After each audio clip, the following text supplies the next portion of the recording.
कहते हैं कि दुनिया में मन सबसे ज्यादा शक्तिशाली चीज होता है।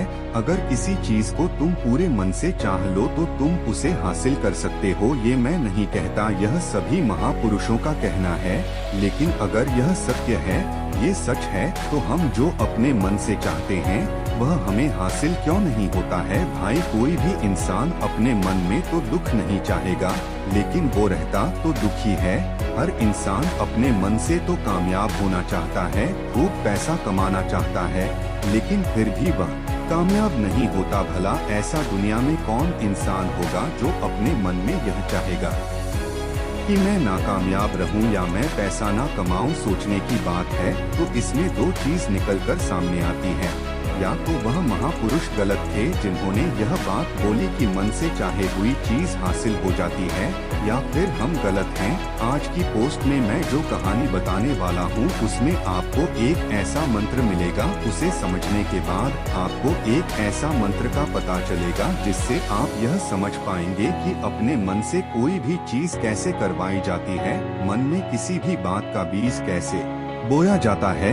यह इस कहानी से आपको अच्छी तरह से समझ में आ जाएगा और इससे आप यह भी समझ पाएंगे कि आकर्षण का नियम, लॉ ऑफ अट्रैक्शन, कैसे काम करता है। कहानी छोटी सी है लेकिन बहुत ही गहरी है। इस पोस्ट को पूरा लास्ट तक पढ़ना तो ही आप अच्छे से इस कहानी का पूरा लाभ ले पाएंगे। तो चलिए कहानी शुरू करता हूँ और समझते हैं कि मन को कंट्रोल कैसे। एक बार की बात है, एक आदमी के जीवन में सिर्फ दुख ही दुख थे। वह जो भी काम करता उस बेचारे का वह काम पूरा ही नहीं होता। घर में आता तो घर में कलेश बना रहता, किसी से कोई मदद मांगता तो कोई उसकी मदद नहीं करता। ऐसा लगता था कि चारों तरफ से उसके ऊपर दुख का पहाड़ टूट पड़ा है। उसे समझ नहीं आ रहा था कि मैं इन दुखों से कैसे पार पाऊं। वह दिन रात यही सोचता रहता था कि अपने दुखों से छुटकारा कैसे पाना है। इसी कारण से वह रात में सो भी नहीं पाता था। उसकी आंखों के नीचे बड़े बड़े काले घेरे बन गए थे, जो इस बात का प्रतीक थे कि वह आदमी कितना दुखी है और कितना चिंतित है। कभी कभी तो उसके मन में आत्महत्या करने के भी ख्याल आते थे, लेकिन अपने परिवार की चिंता करके वह यह कदम नहीं उठा पाता। वह इतना दुखी हो गया कि उसने निर्णय किया कि वह इन दुखों से छुटकारा पाकर ही रहेगा। इसके लिए चाहे उसे कितनी ही मेहनत करनी पड़े, कुछ भी करना पड़े, चाहे अंगारों पर चलना पड़े, लेकिन इन दुखों से छुटकारा हासिल करके रहेगा।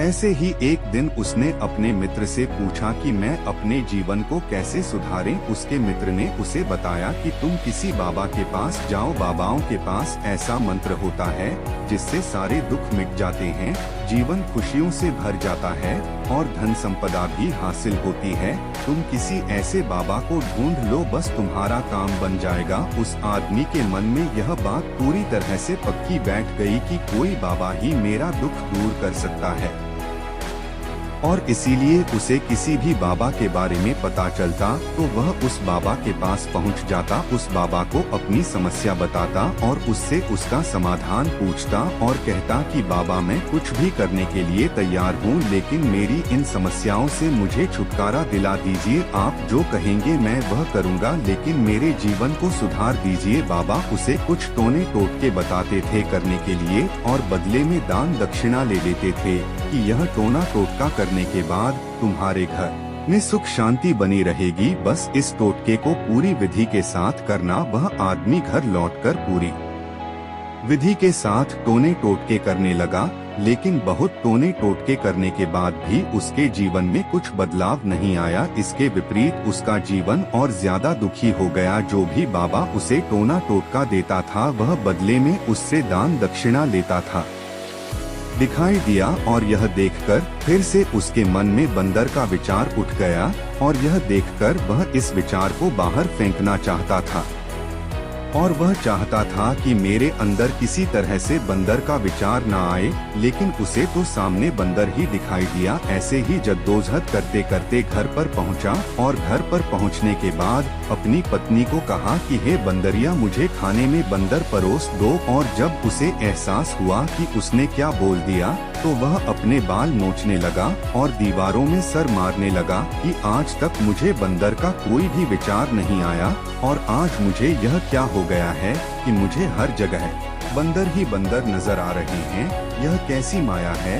यही सोच सोच कर वह आदमी रात भर सो नहीं पाया। रात भर करवटें बदलते रहा और सुबह उठकर सीधे उसी बाबा के पास पहुंच गया और उसके चरणों में गिरकर कहा कि बाबा, पता नहीं क्या चमत्कार हो रहा है। आज तक मुझे बंदर का कोई विचार नहीं आया, लेकिन कल से जब से आपने मुझसे कहा कि बंदर का विचार नहीं आना चाहिए, तब से मुझे हर जगह बंदर ही बंदर नजर आ रहे हैं। उस आदमी ने कहा कि बाबा, मुझे तो आपके पीछे पेड़ पर बैठा बंदर केले खाते हुए दिखाई दे रहा है। यह हो क्या रहा है बाबा? यह सुनकर बाबा हंसने लगे। हाँ हाँ हाँ हाँ बच्चा, मन का जाल एक ऐसा जाल है जिसे समझ पाना इतना आसान नहीं है। बंदर तो तुम्हारे रास्ते में पहले भी आते थे। जब तुम मेरे पास आए थे तो इन्हीं पेड़ों पर यह बंदर घूम रहे थे, लेकिन तब तुम्हारे ध्यान में यह बंदर नहीं था। तब तुम्हारे ध्यान में सिर्फ दुख थे। इसके बाद बाबा ने उसे बताया कि बच्चा, हम जिस चीज से भी दूर भागना चाहते हैं, वही चीज हमारे मन में बहुत गहरे में प्रविष्ट हो जाती है और हमारे अंतर्मन में समा जाती है।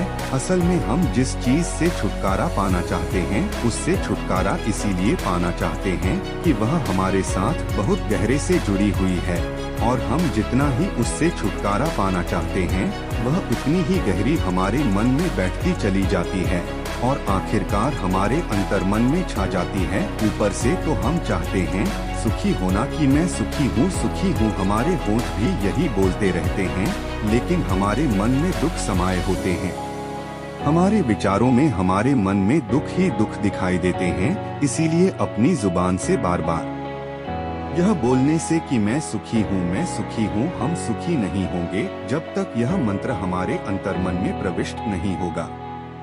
इस पर उस आदमी ने पूछा कि बाबा, लेकिन यह मंत्र हमारे अंतर्मन में प्रविष्ट कैसे होगा? यह सुनकर बाबा ने कहा कि बच्चा, अपने दुखों से लड़ना बंद कर दो। जब तक तुम अपने दुखों को दूर करने की सोचते रहोगे, तब तक वो दुख तुमसे चिपके रहेंगे, तब तक वो दुख तुम्हारे अंतर्मन पर अपना राज बनाए बैठे रहेंगे।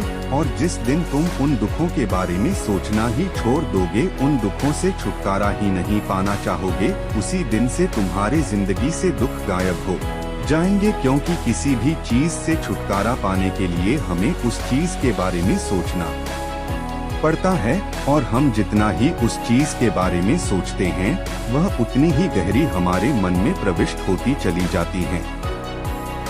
हम अधिकतर समय दुखों के बारे में ही सोचते हैं। हम यही सोचते हैं कि हमारे जीवन में दुख है और हमें इससे छुटकारा पाना है। इसी वजह से बार बार सोचने से वो दुख हमारे अंतर्मन में प्रविष्ट हो जाते हैं और हमें एहसास भी नहीं होता। इसीलिए अगर तुम दुखों से छुटकारा पाना चाहते हो, तो दुखों से छुटकारा पाने के बारे में सोचना छोड़ दो, तुम्हें दुखों से छुटकारा मिल जाएगा। अक्सर आदमी धूम्रपान छोड़ना चाहता है, शराब छोड़ना चाहता है, सुबह अपने आप से यह वादा करता है कि मैं कोई भी गलत काम नहीं करूंगा, लेकिन शाम को जब लौटता है तो नशे में चूर होकर लौटता है। ऐसा क्यों होता है? जो हम सोच रहे हैं वह पूरा कर ही नहीं पा रहे हैं। असल में हम उस चीज को बहुत ज्यादा तवज्जो दे रहे हैं, उस चीज को बहुत ज्यादा अहमियत दे रहे हैं। जब भी हम उस चीज को छोड़ने के बारे में सोचते हैं, तो हम उसकी इम्पोर्टेंस यानी कि विशेषता और ज्यादा बढ़ा देते हैं। हमारा मन उस चीज के बारे में जितना ज्यादा सोचेगा, शराब या धूम्रपान छोड़ने के बारे में जितना ज्यादा सोचेगा, हमारा मन उतना ही उस चीज के पीछे ज्यादा भागेगा। हमें उस चीज से लड़ना नहीं है, बल्कि बिना सोचे गुजर जाना है। और अगर हम इस मंत्र को समझ लेते हैं, तो हम अपने जीवन में जो भी पाना चाहते हैं, उसे अपने अंतर्मन में डाल सकते हैं। और एक बार वो लक्ष्य हमारे अंतर्मन में बैठ जाता है, तो फिर सफलता पाने में कोई समस्या नहीं आती, कोई दिक्कत नहीं आती। तो दोस्तों, कैसी लगी आपको यह कहानी? कमेंट में बताएं।